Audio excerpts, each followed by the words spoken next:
तो सबसे पहले तो नमस्कार मेरा सभी को हाथ जोड़ के।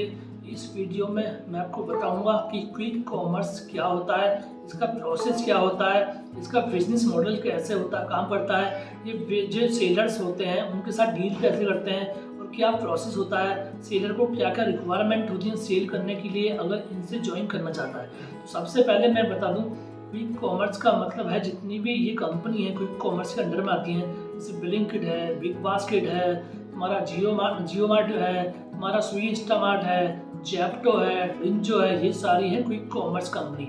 अभी थोड़े टाइम बाद आप फ्लिपकार्ट और अमेजन को भी इसी लाइन में देखोगे क्योंकि कंपटीशन बहुत बढ़ चुका है। तो यहाँ पे जो है इनका जो प्रोसेस है, जो बिजनेस मॉडल है वो है डिलीवरी को फास्ट करना, कस्टमर को 10 से लेके 20 मिनट या 30 मिनट के अंदर उसको डिलीवर करना।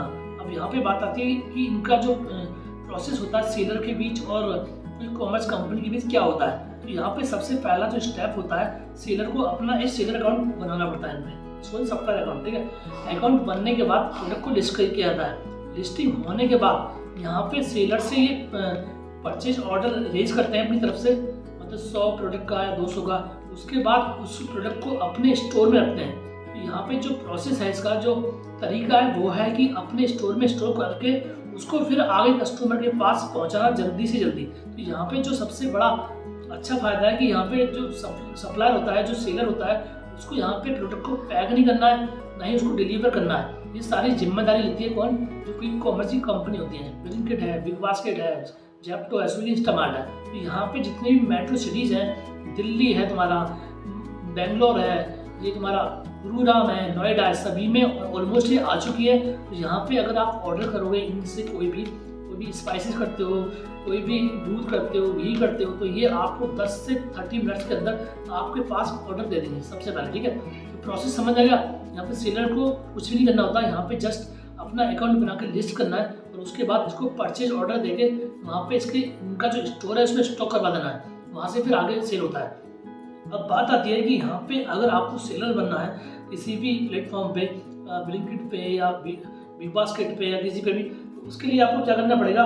उसके लिए आपको करना पड़ेगा दोस्तों, सबसे पहले कुछ डॉक्यूमेंट्स होते हैं रिक्वायरमेंट। तो अगर आप फूड प्रोडक्ट बेचते हो तो वहाँ पे फूड लाइसेंस होता है, ठीक है। अगर आप नॉन फूड के बेचते हो तो वहाँ पे फूड लाइसेंस की जरूरत नहीं होती है। ये दो पहला तो ये है, ठीक है, क्योंकि ये जो कंपनीज है ये मोस्टली फूड प्रोडक्ट में डील करती हैं, ठीक है, ज़्यादातर, ठीक है। तो यहाँ पे पहले क्लियर है, तो यहाँ पे GST मैंडेटरी है। उसके बाद तुम्हारा FSSAI अगर आप फूड प्रोडक्ट बेचते हो, ठीक है, नॉन फूड के लिए नहीं रिक्वायरमेंट है, ठीक है। उसके बाद GST हो गया, FSSAI हो गया। ट्रेडमार्क दोस्तों यहाँ पे मैंडेटरी होता है, क्योंकि ये कंपनियों का जो प्रोसेस है वो अपने स्टोर में स्टॉक करने के बाद उसके बाद कस्टमर के पास भेजना होता है। तो इन कंपनियों को क्या है, ये ब्रांड वैल्यू चेक करती हैं कि जो सप्लायर हमारे पास आ रहा है उसका ब्रांड वैल्यू है या नहीं है, वो बेचने उसको कस्टमर हमारी वेबसाइट से खरीदेगा या नहीं खरीदेगा, या फिर हम अपना स्टोर में स्टोर करके रखते हैं वो बिके नहीं तो कोई फायदा नहीं होने वाला है। ये ब्रांड का वैल्यू चेक करता है। तो यहाँ पे ट्रेडमार्क होना चाहिए, यहाँ पे FSSAI होना चाहिए, अगर फूड पे जा रहे हो GST नंबर होना चाहिए यहाँ पे। उसके बाद बैंक में अकाउंट होना चाहिए, सेविंग हो या करंट हो, पैन नंबर होना चाहिए, बिजनेस हो या करंट हो, कोई भी हो उसका वही मैटर नहीं करता, प्रिंट कंपनी का हो या मतलब इंडिविजुअल हो, पैन नंबर, ठीक है। उसके बाद यहाँ पे आपके पास CIN नंबर हो, कंपनी का नंबर हो, ठीक है। उसके बाद यहाँ पे उद्यम नंबर हो, इनमें दोनों में से एक हो, ये सारी चीज़ें होंगी। उसके बाद आपके सोशल प्लेटफॉर्म जो होते हैं, इंस्टाग्राम है, फेसबुक है, यूट्यूब है, इन प्लेटफॉर्म का रिकॉर्ड आपके पास होना चाहिए कि आपका अकाउंट है, कितने फॉलोअर्स हैं। उसके बाद आपका प्रीवियस जो कंपनी होती है ऑनलाइन, जैसे अमेजोन है, फ्लिपकार्ट है या खुद की वेबसाइट है, उस पर जो सेलिंग का रिकॉर्ड है वो कितना है, आपका ऑफलाइन और ऑनलाइन कितना तुम्हारा मतलब टर्नओवर है। उसके बाद आपका जो रिटेलिंग है कस्टमर का, वो क्या रिकॉर्ड है, क्या कौन कौन किसको आप करते हो सप्लाई, ये सारी चीज़ें ये चेक करती हैं। उसके बाद आपको इन पे अप्लाई करना होता है, ठीक है, रजिस्ट्रेशन के लिए। जब ये सारी चीज़ें आपके पास एक्यूरेट होती हैं तो ये लोग क्या करते हैं, आपको फिर आपका अकाउंट बना के देते हैं, फिर लिस्ट करोगे आप, फिर आपको आपके स्टेट वाइज, जहाँ पे आपका जैसे गाजियाबाद में है तो UP हो जाता है, दिल्ली है या फिर तुम्हारा गुरुग्राम है, जहाँ पे भी है तो वहाँ पे क्या करती है कंपनी, ये सारी कंपनी आपका जो नज़दीक स्टोर होता है वहाँ पे आपका प्रोडक्ट स्टोर कराती हैं। तो ये चीज़ें सारी मैंडेटरी होती हैं, ठीक है। तो यहाँ पे क्लियर हो गया, तो ये चीज़ें सारी क्लियर हैं। और यहाँ पे सबसे बड़ा फायदा दोस्तों, यहाँ पे जो फ़ायदा तो यह है कि आपका जो लोकल कस्टमर है वो आपके ब्रांड को पहचानना शुरू कर देगा अगर आप इन पे रजिस्ट्रेशन करके और सेल करते हो पहला। दूसरा यहाँ पे ये होता है कि ये जो कंपनी होती है ये लोकल सर्च को प्रायोरिटी देती हैं। ये पूरा ऐसा नहीं है कि आपका प्रोडक्ट अगर मसाला है वो अगर दिल्ली में आप सेल कर रहे हो तो राजस्थान वाला खरीद लेगा, वो बहुत लास्ट रेयर है, मतलब बहुत कम होता है।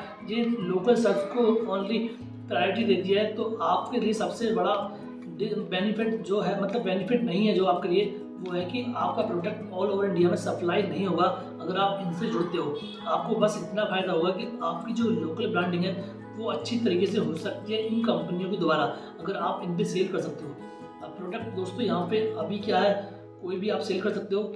यहाँ पे तो ये मैंने पूरा कमीशन की बात करें तो यहाँ पे कम से कम 20 से 25% कमीशन लेती हैं, क्योंकि ये अपने यहाँ पे स्टोर करके उसको पैकिंग करने का और उसको मैनेज करने का खर्चा, पूरा रिटर्न करने का, वो सब काट के उसका ऑलमोस्ट 25 से 30% का खर्चा हो जाता है। तो इस तरह से इनका प्रोसेस होता है। और अगर आपको अप्लाई करना है तो डायरेक्टली गूगल पे जाकर सर्च कर सकते हो कि sale on Blinkit, sale on Zepto, sale on Swiggy Instamart, sale on BigBasket, वहाँ पे जाकर डायरेक्टली अप्लाई कर सकते हो। किसी की भी हेल्प की आपको ज़रूरत नहीं है। और अगर कुछ भी जानकारी चाहिए, कोई भी हेल्प चाहिए, तो कमेंट करके मुझे लिखें और वीडियो को ज़रूर लाइक करें, चैनल को ज़रूर सब्सक्राइब करें। धन्यवाद।